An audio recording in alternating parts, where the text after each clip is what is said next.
généraux que généreux, aussi généreux que généraux. Que peut-on faire? Que peut faire le pays? Que peuvent faire les élus locaux? Que peuvent faire les citoyens de cette partie-là du Grenelle? En d'autres termes, peut-il y avoir une politique locale sans politique nationale? Peut-on laisser faire une force active du marché en se réduisant peu à peu à, je dirais, une tribu d'Indiens? Un point d'histoire, deux constats, trois tout de même voies de progrès et propositions. Le point d'histoire, il me vient, vous connaissez évidemment tous ce sublime poème de Mallarmé, Brise marine, ce poème du renoncement, ce poème du désappointement, ce poème de la fatigue. La chair est triste, hélas, et j'ai lu tous les livres. Vous avez bien Fuir là-bas, fuir. Point historique, 1992. La loi du 13 juillet 1992. Unanimité des assemblées pour faire du traitement un service public. Après la loi de 1884 qui avait fait de la collecte un service public. Où en est-on 17 ans plus tard? 17 ans plus tard, une génération. Où en est-on? Eh bien, de ce point de vue-là, les deux points de constat sont formidablement négatifs. Premier point de constat, et je n'en resterai qu'au traitement. Il y a d'autres sujets si vous voulez, mais restons à ce niveau-là.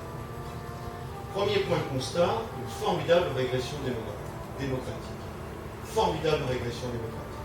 S'occuper des déchets pour un élu local relève du sacerdoce, côté duquel, si vous me permettez, en cette période sainte, le chemin du Golgotha est une partie de plaisir.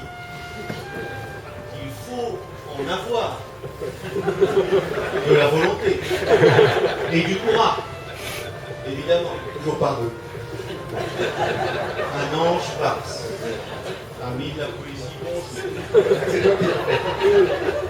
Donc, régression démocratique, fatigue, désenchantement, dit Rosan Vallon, parce que ce sujet, de mon point de vue, j'y reviendrai, n'est pas traité au bon niveau. Donc, une régression. Deuxième, dans cette régression d'ailleurs, par parenthèse pour répondre précisément à ta question, le droit est parfaitement instrumentalisé. Je connais un projet qui sont dans la salle, je les salue. Bravo! Ils en sont à 30 recours. 29 gagnés, dernier étant mardi prochain. Faire un projet tout de même assez simple, de mon point de vue relativement évident. Droit instrumentalisé. Deuxième élément, dévoiement du principe de précaution. Donc là, régression démocratique. Deuxième élément de constat, c'est qu'aujourd'hui, il n'y a plus une unité de traitement public qui se fait. Et par opposition, je me suis renseigné ce matin, 252 projets de classement privés. Alors, allons-nous vers un modèle à l'anglaise, à l'américaine, un modèle qui fonctionne, je parle au moins pour le premier. D'accord? Pourquoi pas? Ce n'est de mon point de vue pas la tradition historique de notre pays.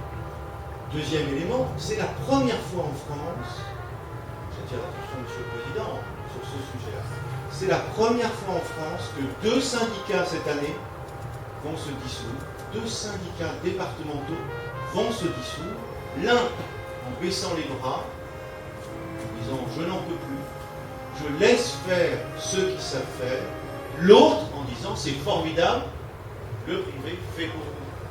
C'est la première fois en France depuis la création des syndicats départementaux.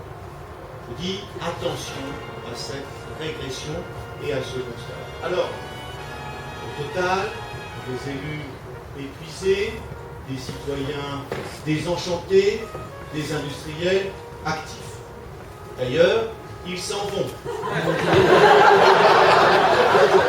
Dans la discrétion. Alors, des fois, tout de même, soyons optimistes, restons hégéliens. 3 voies de progrès selon moi. Une voie de progrès pour l'État. Clairement, dans notre pays, il y a 10 ans, je l'ai même écrit une il y a 17 ans, donc clairement, c'est à l'État de fixer le cap. C'est à l'État d'adapter pour notre nation les objectifs décidés au niveau communautaire. Il faut donc, et c'est une évidence, il faut donc une loi. Il faut donc une loi pour dire, il faut donc une loi pour faire faire. Je donne 3 pistes. Première piste d'une loi, il est clair que la question centrale du pays, c'est la question de l'énergie. C'est le rapport entre la gestion des déchets et l'énergie. Deuxième chose, deuxième chapitre, c'est la santé. Évidemment, ça a été dit de manière magnifique par Thierry. Mais il va de soi que la question de la santé, et c'est l'entrée pour la concitoyens. Cette crise démocratique se focalise sur la santé. Eh bien, traitons-la, non de là, traitons-la. Je suis profondément choqué qu'on ait arrêté en chemin toutes les réflexions sur les hautes autorités, par exemple, ou la haute autorité, la régulation, ce qu'on appelle le post-démocratie, la post-démocratie, toujours du même Rosanvallon. Troisième piste, l'économie. Qui paye? Et à quelle échéance? Voilà 3 pistes, voilà 3 chapitres. C'est à l'État de dire, c'est à l'État de faire. Apparemment, l'État a d'autres priorités. Nous en assumerons les conséquences, je ne reviens pas sur le constat. Deuxième niveau, les élus. Là, les élus, prenons nos responsabilités. Je dis prenons car je l'ai été, certes, pas longtemps, mais je l'ai été. Que les élus prennent leurs responsabilités. La France est en train de se couvrir de piscines. D'accord?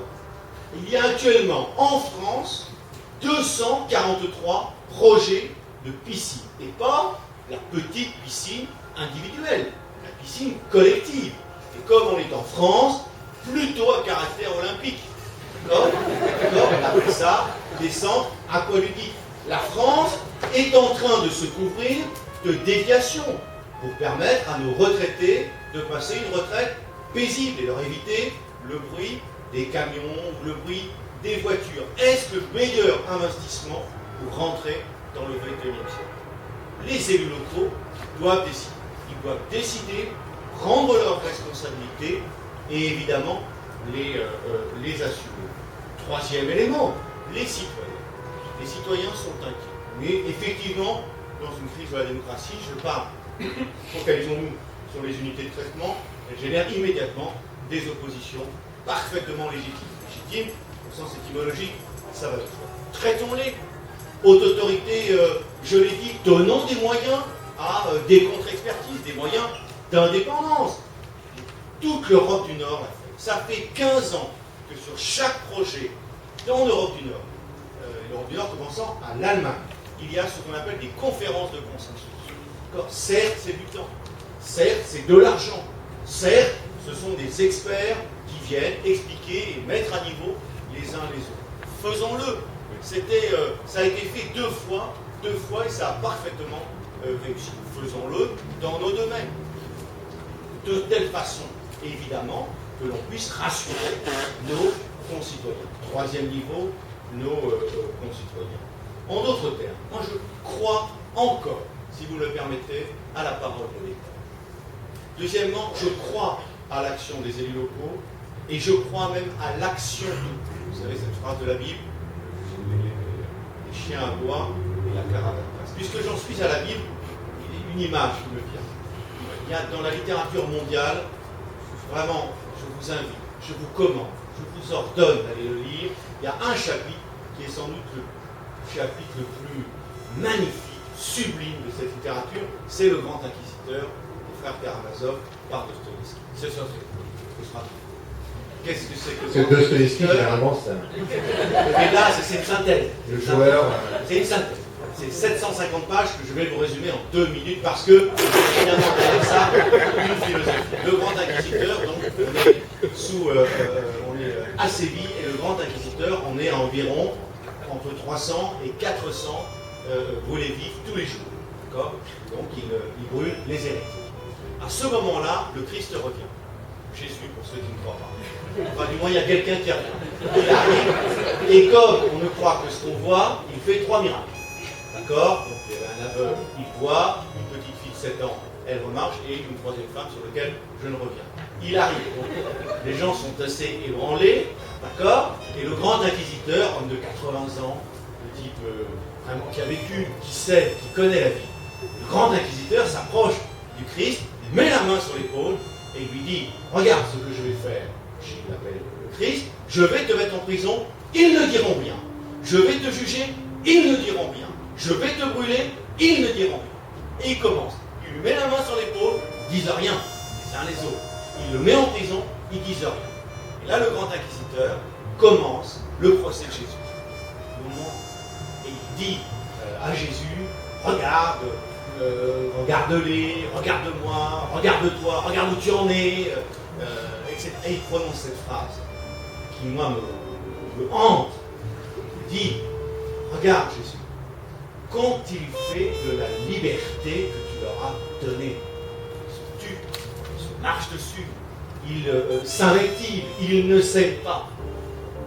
Et pour raconter la fin, très rapidement, ils sont tous fatigués comme d'autres. Et alors, à ce moment-là, le grand inquisiteur est en larmes, est en pleurs, il n'en peut plus. Il regarde Jésus, il dit, mais réponds-moi, qu'as-tu à répondre? Il ne dit rien, il se lève, va vers le grand inquisiteur, l'embrasse sur la bouche. Le grand inquisiteur reste devant toi, se lève, ouvre la porte, et dit à Jésus, va-t'en et ne reviens jamais. C'est la demande d'assister au premier prêche du Père Matin. Je ne vous dis pas. C'est un passage, j'espère que vous le lirez, mais ce que je veux dire simplement en conclusion, c'est que moi je ne voudrais pas. Je l'ai dit à cet instant, là, notamment ici, à Amorce, Monsieur le Président, et à Lyon, vous voyez ce que je veux dire. La conférence, qu'on puisse nous dire demain, que nos enfants puissent nous dire demain, qu'avez-vous fait de votre liberté. Merci.